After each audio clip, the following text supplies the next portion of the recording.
Have you ever felt like a stranger in your own society?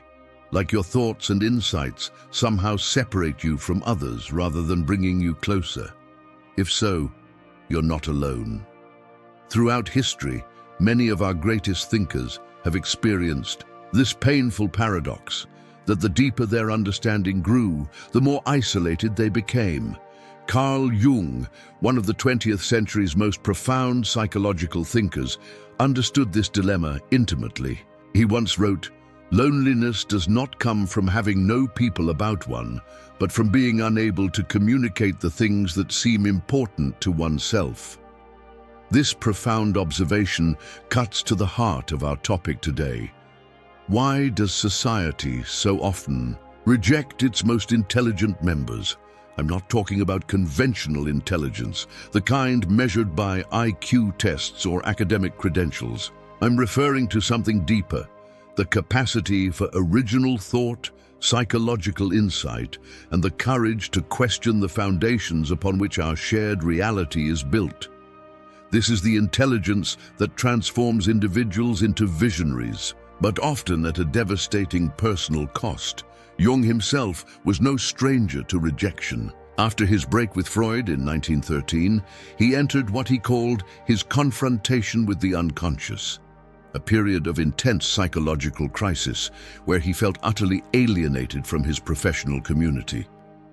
During this time, he wrote, "The knowledge of the heart is in no book and is not to be found in the mouth of any teacher, but grows out of you like the green seed from the dark earth." This metaphor of growth emerging from darkness perfectly captures what we'll explore today, how genuine intelligence often develops in opposition to social norms, and why this creates an inherent tension between the truly intelligent and the societies they inhabit. So why does this rejection happen? What psychological and social mechanisms drive us to marginalize our most insightful members? And most importantly, what can we learn from Jung's work about integrating these rejected insights back into our collective consciousness? The answers might challenge you. They might even disturb you. But for those willing to look unflinchingly at the shadow side of our social structures, they offer something invaluable, a path toward greater wholeness, both as individuals and as a society. The burden of seeing too much. Imagine for a moment what it feels like to perceive patterns and connections that others miss, to grasp intuitively what others must laboriously piece together, or worse, what they refuse to see altogether. This is both the gift and the curse of profound intelligence. Jung described this phenomenon in his concept of inflation, not in the economic sense, but as a psychological state where one becomes overwhelmed by unconscious content flooding into consciousness. He wrote, "Inflation is a regression of consciousness into unconsciousness. This happens whenever consciousness takes too many unconscious contents upon itself and loses the faculty of discrimination." The truly intelligent often suffer from a kind of perceptual inflation. They see connections between disparate fields of knowledge. They perceive the hidden motivations beneath social interactions. They recognize patterns in history that suggest uncomfortable truths about our present moment. And this comprehensive vision, far from being celebrated, often makes them targets. Why? Because human societies function through shared illusions, collectively maintained myths and narratives that make social cooperation possible. As Jung observed, people will do anything, no matter how absurd, to avoid facing their own souls. And nothing threatens our comfortable illusions more than someone who can see through them. Consider how we treat whistleblowers who expose corruption, scientists who challenge profitable but destructive practices, or philosophers who question our most cherished beliefs. The pattern is consistent: initial dismissal, then active marginalization, and if those fail, outright hostility. Jung himself experienced this after publishing his explorations of alchemy, Eastern philosophy, and paranormal phenomena. The scientific establishment of his time, committed to a strictly materialist worldview, dismissed his work as mystical nonsense. Yet Jung understood that what was being rejected was not just his ideas, but the uncomfortable expansion of consciousness they demanded. "The gigantic catastrophes that threaten us," he wrote, "are not elemental happenings of a physical or biological kind, but are psychic events. To a quite terrifying degree, we are threatened by wars and revolutions, which are nothing more than psychological epidemics. This insight, that our greatest threats come not from outside, but from our collective refusal to integrate difficult psychological truths, remains as relevant today as when Jung first expressed it. The truly intelligent person sees the catastrophe before it manifests physically, and society often punishes them for this foresight." The shadow of intelligence. Jung developed the concept of the shadow to describe those aspects of ourselves that we reject and project onto others. "Everyone carries a shadow," he wrote, "and the less it is embodied in the individual's conscious life, the blacker and denser it is." Society, too, has its shadow, those qualities and insights that threaten its self-image and are therefore rejected. Profound intelligence often falls into this category, becoming part of what Jung would call our collective shadow. Consider how we use language to marginalize intellectual depth. Terms like overthinking, too sensitive, impractical, or head in the clouds serve to dismiss insights that challenge consensus reality. Even seemingly positive labels like genius often function to separate and isolate intelligence rather than integrate its contributions. Jung noticed this pattern in his clinical practice. Many of his most insightful patients were labeled neurotic or maladjusted, when their actual crime was seeing too clearly the contradictions in their families and social circles. "Neurosis," Jung wrote, "is always a substitute for legitimate suffering. This substitution happens at a societal level too. Rather than facing the legitimate suffering that comes with acknowledging hard truths, we pathologize the truth-tellers. We diagnose them, we medicate them, we invite them to adjust to conditions that are themselves pathological." Jung understood that intelligence without wisdom becomes destructive, a tool of the ego rather than a path to wholeness. "Knowledge puffs up," he noted, echoing St. Paul, "but love builds up." The truly intelligent person must therefore carry a double burden, not only the weight of their perceptions, but also the responsibility to communicate them with compassion. Yet, even when offered with the utmost care, these insights often meet resistance. Jung explained why. The acceptance of oneself is the essence of the whole moral problem and the epitome of a whole outlook on life. That I feed the hungry, that I forgive an insult, that I love my enemy. All these are undoubtedly great virtues. But what if I should discover that the least among them all, the poorest of all the beggars, the most impudent of all the offenders, the very enemy himself, that these are within me, and that I myself stand in need of the arms of my own kindness? The truly intelligent person confronts society with precisely this discovery, that what we reject in others lives also within ourselves. No wonder they are so often cast out. The persona and the authentic self. Jung introduced the concept of the persona, the social mask we wear to adapt to cultural expectations. The persona, he wrote, is a complicated system of relations between individual consciousness and society, fittingly enough a kind of mask designed on the one hand to make a definite impression upon others, and on the other to conceal the true nature of the individual. For most people, maintaining this mask represents a reasonable compromise between social acceptance and authentic self-expression. But the profoundly intelligent often struggle with this bargain because their inner life is so at odds with social expectations. Consider the corporate environment where complex systemic analysis must give way to simplified PowerPoint bullets, or academic settings where revolutionary insights must be packaged in conservative methodologies to secure funding, or political discourse where nuanced understanding is sacrificed on the altar of digestible sound bites. In each case, intelligence must be diluted to be socially acceptable. Jung observed this process with characteristic insight. The larger the organizations become, the more inevitable is their immorality and blind stupidity. Those who cannot or will not participate in this collective dumbing down find themselves increasingly isolated. This isolation creates a painful choice. Conform and sacrifice your perception, or maintain your integrity and accept rejection.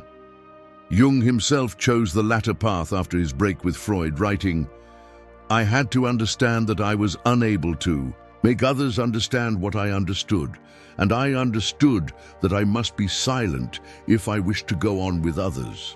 This silence is often mistaken for arrogance. The intelligent person who cannot communicate their insights may withdraw rather than continue the frustrating attempt to translate complex understanding into acceptable terms. This withdrawal is then interpreted as elitism or disdain, when in reality it springs from a recognition of the limitations of conventional discourse. Jung described this predicament: the shoe that fits one person pinches another. There is no recipe for living that suits all cases, yet society demands precisely such one-size-fits-all recipes, particularly when it comes to thinking itself. The truly intelligent person faces an unenviable dilemma: speak their truth and face rejection, or conform to expected patterns of thought and betray their own perception. Many choose a middle path, finding the few who can understand them while maintaining a protective persona for general social interaction. But this compromise exacts its own price. As Jung observed, the privilege of a lifetime is to become who you truly are. Living behind a mask, even part-time, prevents this essential becoming, the collective unconscious and its resistance. Perhaps Jung's most revolutionary contribution was his concept of the collective unconscious, a shared psychic structure containing the accumulated experiences of humanity. In addition to our immediate consciousness, he wrote, there exists a second psychic system of a collective, universal, and impersonal nature which is identical in all individuals. This collective dimension helps explain why truly original thinking meets such resistance. When an intelligent person perceives something that contradicts collective assumptions, they aren't just challenging individual opinions, they're disturbing patterns embedded in our shared psychic foundation. Jung called these foundational patterns archetypes, and they shape our perception in ways we rarely recognize consciously. When someone's thinking contradicts these archetypal patterns, the reaction is not merely intellectual disagreement, but something closer to primal fear. The meeting with oneself is, at first, the meeting with one's own shadow, Jung wrote. Society experiences truly original thinkers as it experiences its own shadow, with anxiety, defensiveness, and often hostility. Consider how scientific revolutionaries throughout history have been treated. Galileo faced house arrest for confirming the Copernican model. Darwin was viciously lampooned for suggesting human origins in evolution. Einstein's theories were initially dismissed by many physicists. Each threatened not just specific beliefs, but entire frameworks of meaning. The pattern continues today. Those who question economic orthodoxy during boom times are labeled pessimists until crisis proves them prophets. Climate scientists were marginalized for decades before their warnings gained mainstream acceptance. Psychologists who challenge dominant paradigms find themselves working at the margins of their profession. Jung himself experienced this pattern when exploring phenomena that science preferred to ignore.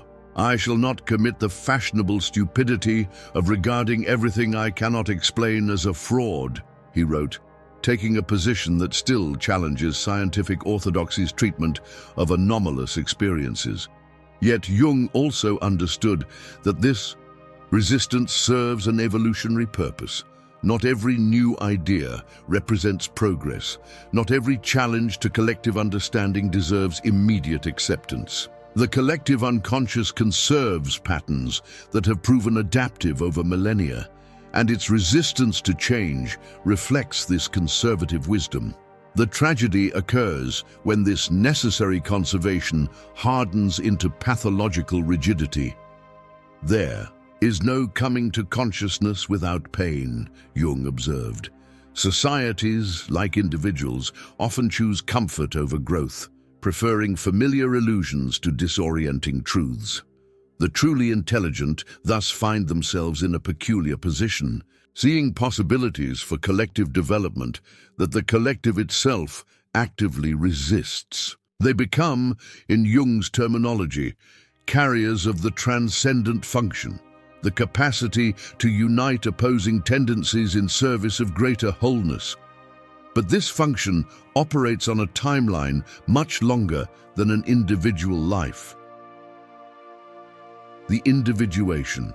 Jung viewed individual development through the lens of what he called individuation, the process of psychological integration that makes a person whole and distinct. Individuation, he wrote, is the process by which individual beings are formed and differentiated, having as its goal the development of the individual personality. For the intellectually gifted, this journey often begins with painful recognition of their difference. Children with exceptional intelligence frequently report feeling like aliens among their peers, able to understand adults' conversations while struggling to connect with age mates. This early experience of otherness can either become a wound that never heals or the beginning of a profound journey toward authentic selfhood. Jung himself experienced this alienation, writing in his autobiography, "From the beginning, I had a sense of destiny, as though my life was assigned to me by fate and had to be fulfilled. This gave me an inner security, and though I could never prove it to myself, it proved itself to me. This sense of inner certainty often sustains the intelligent through periods of rejection and isolation. They know, at some level beyond logical, proof that their perception has value even when others cannot recognize it.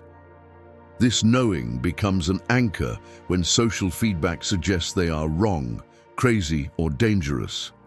But individuation requires more than just confidence in one's perceptions.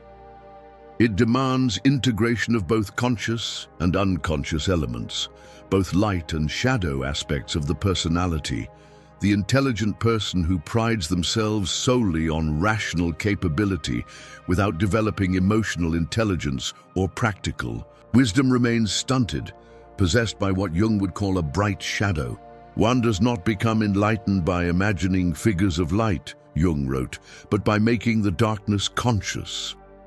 The truly intelligent person must therefore engage not just with ideas, but with the full spectrum of human experience, including those aspects of life that intellectual culture often dismisses: embodiment, emotion, intuition, and spirituality.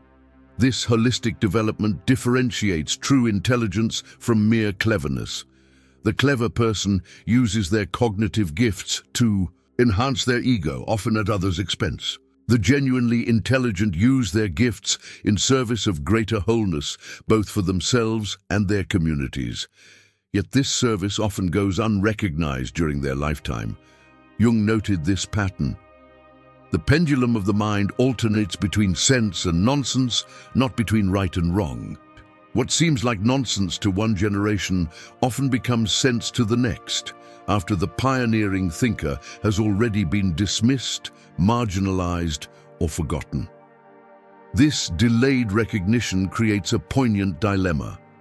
The intelligent person often must choose between immediate acceptance based on conformity or posthumous vindication based on integrity. Jung chose the latter, writing, "I shall leave no will, only this explicit recognition. I have done what I could, not what I desired. Others will criticize me, improve upon my methods, and make good my blunders. To them I leave the privilege." The reconciliation with society. Despite their frequent rejection by society, the truly intelligent rarely abandon their concern for collective well-being. Instead, they often develop what Jung called a more inclusive consciousness, an awareness that transcends but includes social consciousness. Jung expressed this paradoxical position. As far as we can discern, the sole purpose of human existence is to kindle a light in the darkness of mere being. This purpose connects the individual journey to the collective one, making personal development inseparable from cultural contribution.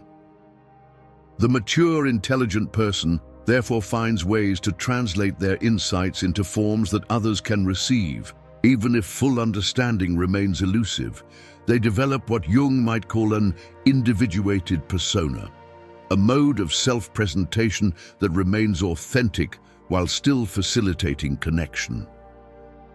This reconciliation rarely means complete social acceptance.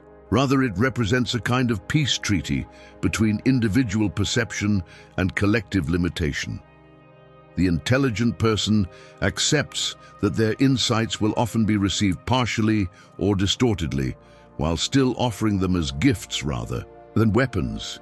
Jung modeled this approach in his own career. After his confrontation with the unconscious, during which he feared he might be going mad, he spent the rest of his life developing frameworks that could make his discoveries accessible to others. He created a vocabulary for inner experiences that had previously gone unnamed.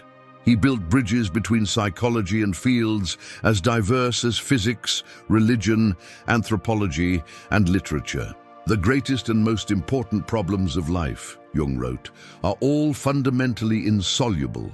They can never be solved, but only outgrown. This wisdom applies precisely to the tension between exceptional intelligence and social integration. The problem cannot be solved through either complete conformity or complete rebellion. It can only be outgrown through the development of a consciousness large enough to hold the contradiction itself. For the truly intelligent, this means developing what Jung called the symbolic attitude, the capacity to recognize that all conceptual frameworks, including their own, are maps rather than territories. This humility does not diminish their insights, but places them in proper context, as perspectives rather than final truths. Jung expressed this attitude eloquently. The shoe that fits one person pinches another. There is no recipe for living that suits all cases. The truly intelligent person offers their understanding not as dogma, but as one possible shoe, which others might try on to see if it fits their journey. This offering represents not a compromise, but a transcendence. The intelligent person who reaches this stage no longer needs society's validation, because they have found what Jung called the treasure hard to attain. The authentic selfhood that comes from following one's own path, despite external resistance. Your vision will become clear, Jung wrote, only when you can look into your own heart. Who looks outside dreams, who looks inside awakes. This awakening represents the ultimate reconciliation, not with society as it exists, but with the deeper human community that spans generations and transcends cultural limitations. The integration of intelligence. We come now to the question of integration. How might societies better incorporate the gifts of their most intelligent members? And conversely, how might the intelligent better serve their communities despite the challenges we've explored? Jung offered guidance for both sides of this equation. To society, he suggested greater reverence for the unknown.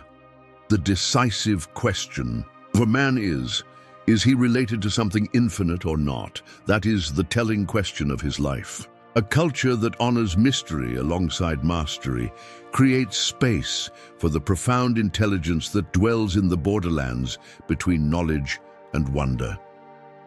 To the intelligent individual, Jung counseled a similar humility. Where wisdom reigns, there is no conflict between thinking and feeling. This integration of cognitive brilliance with emotional depth produces what we might call embodied intelligence. Understanding that lives not just in concepts, but in the full human experience.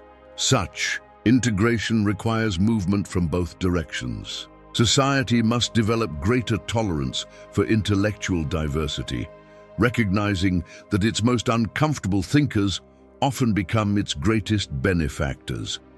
The intelligent must develop greater skill in communication, finding languages and metaphors that bridge rather than widen the gap between their perception and common understanding.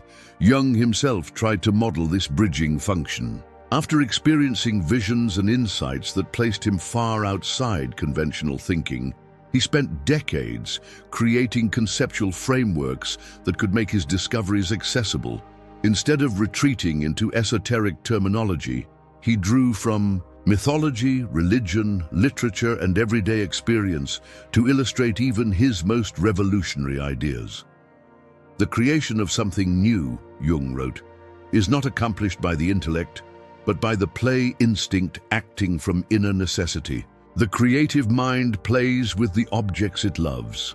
This playfulness, this willingness to engage joyfully rather than judgmentally with the limitations of human understanding, marks the difference between intelligence that alienates and intelligence that illuminates. For those who feel rejected because of their intelligence, Jung's work offers particular comfort. He understood that what appears as rejection often reflects not personal failure, but a necessary stage in the evolution of consciousness. The first half of life, he observed, is devoted to forming a healthy ego. The second half is going inward and letting go of it. Many highly intelligent people experience a similar pattern. Initial struggle for recognition, followed by the liberating realization that external validation matters far less than internal congruence. This shift from seeking approval to offering service transforms intelligence from a burden into a gift, both for the individual and for society. Jung anticipated this transformation when he wrote, "The privilege of a lifetime is to become who you truly are." For the intelligently gifted, becoming who they truly are means embracing their difference while still maintaining connection, seeing more deeply while loving no less warmly. The future of intelligence in society. As we look toward the future, Jung's insights suggest both challenges and opportunities for the integration of intelligence into our social fabric. He warned, "We need more understanding of human nature because the only real danger that exists is man himself, and we are pitifully unaware of it. We know nothing of man, far too little. This warning has only grown more urgent. In a world facing climate change, artificial intelligence, biotechnology, and weapons of unprecedented destructive power, we can no longer afford to marginalize our most profound thinkers. The luxury of rejecting uncomfortable truths has expired." Yet Jung also offered hope. "In all chaos, there is a cosmos," he wrote. "In all disorder, a secret order." The very crises that threaten us may awaken a new appreciation for the kind of intelligence we have historically rejected. Holistic, integrative thinking that sees patterns and connections across artificial boundaries. We see hints of this awakening in growing interest in interdisciplinary approaches to complex problems. We see it in the renewed appreciation for indigenous knowledge systems that Western science once dismissed. We see it in the emergence of fields like systems thinking, complexity, science, and contemplative neuroscience that bridge traditional divides between objective and subjective knowing. Jung himself predicted this evolution. The meeting of two personalities is like the contact of two chemical substances. If there is any reaction, both are transformed. As different modes of intelligence come into genuine dialogue, scientific and intuitive, analytical and embodied, technological and ecological, new possibilities emerge that neither could generate alone. For the intelligently gifted individual watching these developments, Jung's life offers both inspiration and practical guidance. Despite periods of profound isolation, he maintained his commitment to truth while also building bridges to those who could not fully understand his vision. He neither diluted his insights to gain acceptance nor wielded them as weapons against those who rejected him. Instead, he practiced what he preached. The greatest and most important problems of life are all fundamentally insoluble. They can never be solved, but only outgrown. The tension between exceptional intelligence and social integration may never find perfect resolution, but it can be outgrown through the development of a consciousness large enough to hold both poles of the apparent opposition. As far as we can discern, Jung wrote, the sole purpose of human existence is to kindle a light in the darkness of mere being. This kindling does not require universal recognition. It requires only the courage to see clearly and speak truthfully, even when doing so brings pain rather than praise. For those who carry this courage, who think deeply despite dismissal, who perceive truly despite disbelief, who speak honestly despite rejection, Jung offers this final consolation. Your vision will become clear only when you can look into your own heart. Who looks outside dreams, who looks inside awakes. In that awakening lies the reconciliation that society itself may not yet offer, the inner certainty that transcends external validation. And paradoxically, it is precisely this inner freedom that makes the truly intelligent not a threat to society, but its greatest hope for renewal. So if you find yourself rejected for seeing too much or understanding too deeply, take heart. You stand in a noble lineage of minds whose contributions were recognized only after their time. Your struggle is not merely personal, but archetypal, part of humanity's ongoing evolution toward greater consciousness. As Jung himself put it, the word happiness would lose its meaning if it were not balanced by sadness. Perhaps the rejection of intelligence serves a similar function, creating through its painful contrast the conditions for a more complete integration yet to come. Until then, remember Jung's most enduring insight: I am not what happened to me, I am what I choose to become. Even in a society that fails to recognize your gifts, you remain free to develop them. Even in a culture that rejects your vision, you remain free to clarify it. And in that freedom lies the seed of a future where intelligence need no longer separate us from each other, but might instead connect us more deeply to our shared humanity. After all, as Jung reminded us, the pendulum of the mind oscillates between sense and nonsense, not between right and wrong. What seems like nonsense today may be recognized as sense tomorrow. The truly intelligent are often simply those who perceive tomorrow's sense while still living in today's nonsense, a position that guarantees rejection but also ensures progress. In the end, perhaps that is enough.